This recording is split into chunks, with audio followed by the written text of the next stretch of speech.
Now we'll go to our chief political correspondent, Stephen Leggett, with our You Choose 2008. So what do you think? Well, you want to talk about this now? I'm with Chief Political Correspondent Stephen Leggett, and as we talk about politics, here's a couple of questions I have to ask them. As Ralph Nader and Matt Gonzalez, two candidates that the media is not getting enough attention on, as Americans start to vote in 11 more days, do you believe the Nader ticket will put an indent in the Obama and McCain campaign? The last time that a third-party candidate such as Ralph Nader had any kind of an impact in a national election was in 1992 with the campaign of Ross Perot. And Perot in 92 put a significant dent into election politics, specifically taking a good deal of votes away from the Republican Party. However, I think in terms of where we are today in 2008, that Ralph Nader will have an absolutely negligible impact on the campaign this year. He doesn't have traction with the voters. He does not have mind share. Many of his original ideas have been co-opted or taken over by the major parties, so I think his impact will be minimal. Okay, to my understanding, Nader ran for president before, and he only got a margin of 1% of American backing. Do you believe that margin may be a little bit bigger this year? No. No. I think that there might be some people who might cast a protest vote for Ralph Nader, but I really don't think it's going to be that kind of a groundswell of enthusiasm to vote for Nader. I don't think anybody knows what Nader stands for these days. All right, and I'll read you a quote from And I also think Barack Obama has capitalized on some of the things Nader said a long time ago. Nader, in his day, was a candidate for change. As you know, Barack Obama keeps hammering on this idea of change now. So I think he'll grab some of that Nader sizzle. Interesting. I'll read a quote from Sarah Palin. Sarah Palin, which is the Republican vice president candidate, and it quotes, if John McCain does win the White House, I'll be in charge of the Senate. This is in response to a third grader's question of what does the vice president do? My question to you, Mr. Leggett, is, does Sarah Palin, in your opinion, have enough knowledge to take on the role as president of the Senate? If not, why?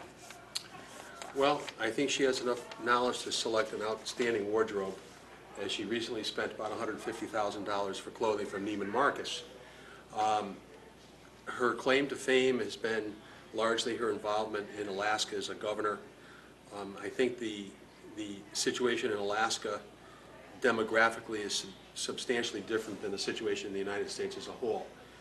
This is not to diminish her role in politics, and it just seems to me and to many others who have critiqued her that the American public might have been more well served to pick a good, absolutely qualified female candidate for the position. Many people have questioned her overall qualifications.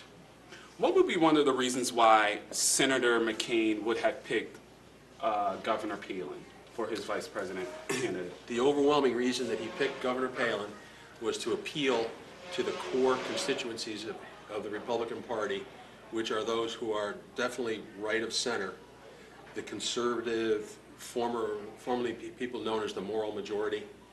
Palin represents that. The problem with it is that he already had that. They already had that block, and that has not gained traction with the independent voters, the undecideds. All right.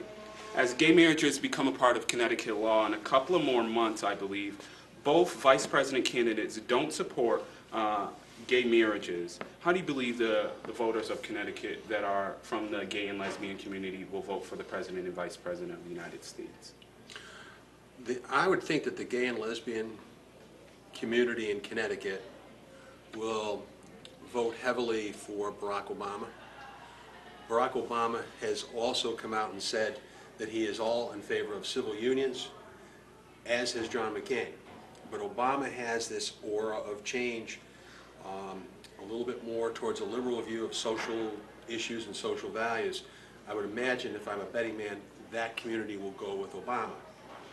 However, both candidates are dodging a bullet on this. Okay.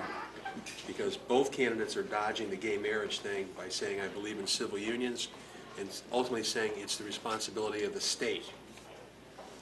Ultimately, if that happens and the states approve laws which prohibit gay marriage, that will eventually be challenged in federal court as violations of the 14th Amendment Due Process Clause. Okay. And eventually this will all become a Supreme Court issue on the federal level. All right. And should it go to a federal level, how do you believe those judges will vote on it?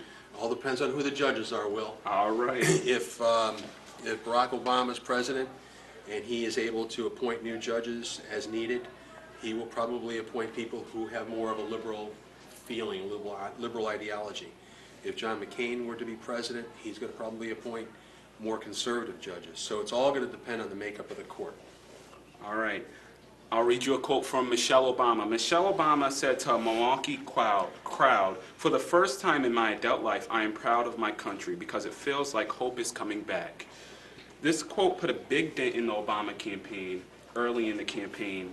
How do you believe conservative Democrats feel about that now?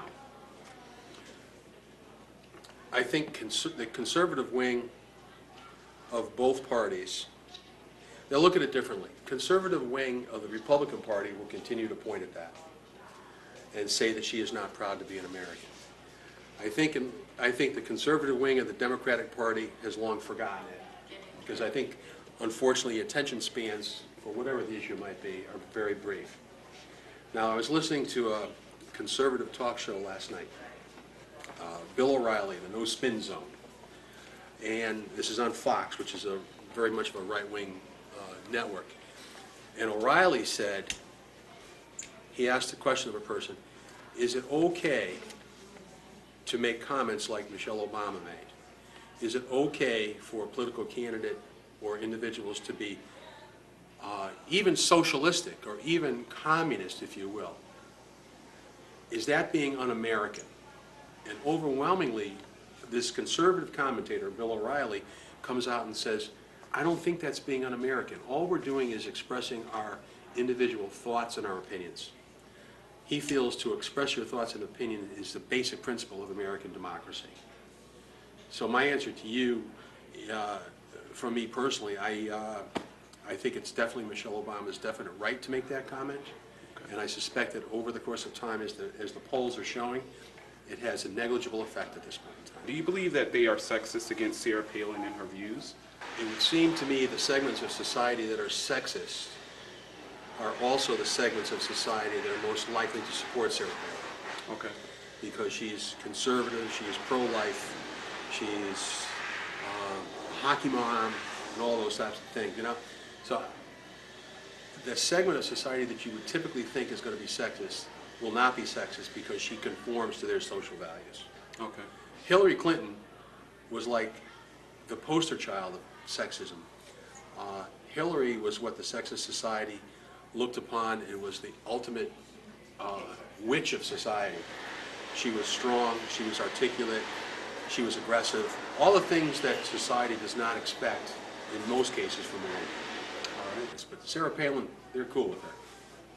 With 11 more days left in for the election, Barack Obama is leading in the polls. What are some, in the weeks ahead, what are some of the tactics that John McCain campaign team will be doing to try to put a dent in Obama's campaign? Well, you see a lot of them on TV every night. You see the attack ads continuing. You see the McCain campaign trying to take Obama from the large national leaders, try to pull him away. They'll try to pull Americans away from those core issues and kind of cloud it up with some negatives as far as personality and things of that sort. All right. Chief Political Correspondent Stephen Leggett. You can see Mr. Leggett on the Southington K Factor, Channel 16 on most systems. Thank you, Mr. Leggett. Thank you, Mr. Clement. Thank you. Now, there's 11 more days left in the campaign trail. Count on the Southington K Factor to give you the most up-to-date news report. I'm William Kemp, reporting with the mobile news crew in the hallways of Southington High School.